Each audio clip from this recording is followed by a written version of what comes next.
કોઈ ગામ પાસે જંગલમાં ચુડાકર નામનો એક સાધુ રહેતો હતો. તે રોજ ગામમાંથી પોતાના માટે ભિક્ષા માંગીને લાવતો અને ભોજન કરીને વધેલું ભોજન ઉપર ખીલી લટકાવી દેતો હતો. સાધુની ઝૂંપડીમાં એક ઉંદર પણ રહેતો હતો. તે રોજ સાધુના ભિક્ષાના વાસણમાંથી કૂદકો મારીને ભોજન ચોરી કરી ખાતો હતો.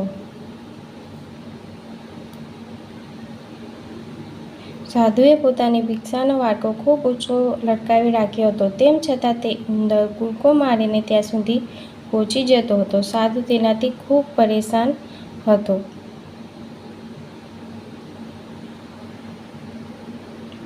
જીવ હત્યા ન થાય એટલે તે ઉંદરને મારતો પણ નહોતો. એક દિવસ ચુડાકરને મળવા તેનો સાધુ મિત્ર મણિકર્ણ આવ્યો. બંને લાંબા સમય પછી મળ્યા હતા.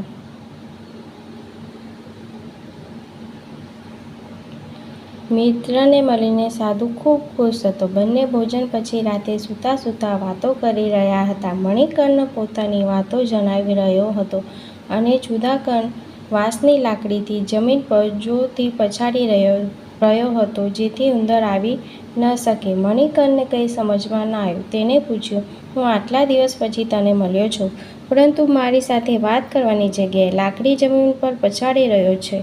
શું મારું આવું તને સારું નથી લાગ્યું? ચુડાકરે કહ્યું કે એવી વાત નથી મિત્ર.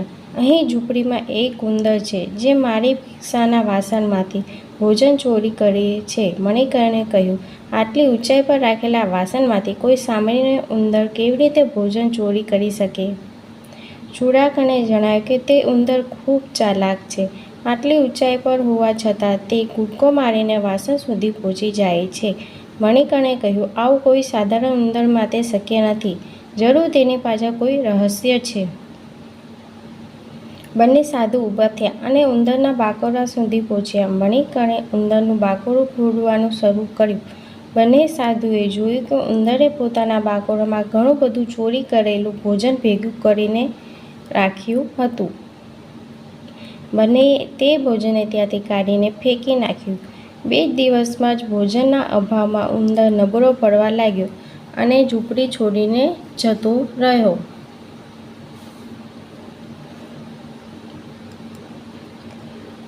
મણિકર્ણે ચુડાકરને કહ્યું, જો મિત્ર, આ ઉંદર તેના જમા કરેલા ભોજનના બળ ઉપર જ આટલો કૂદકો મારીને ચોરી કરી રહ્યો હતો. આપણે તેનું ભેગું કરેલું ધન હટાવી દીધું તો આ બાકરોડું છોડીને ભાગી રહ્યો છે. કાયમ ધનનો પ્રભાવ નબળા લોકોને પણ મજબૂત અને બળવાન બનાવી દે છે. આવા લોકોની શક્તિ તેમના શરીરમાં નથી હોતી, પરંતુ પોતાના ઘરમાં જમા કરેલા કાળા ધનથી હોય છે. આ રીતે જમા કરેલું ધન આ લોકોથી અલગ થઈ જાય તો તે વ્યક્તિ આપમેળે જ નબળો પડી જાય છે. આ વિડીયો તમને ગમ્યો હોય તો લાઈક કરજો, શેર કરજો અને સબસ્ક્રાઈબ કરજો.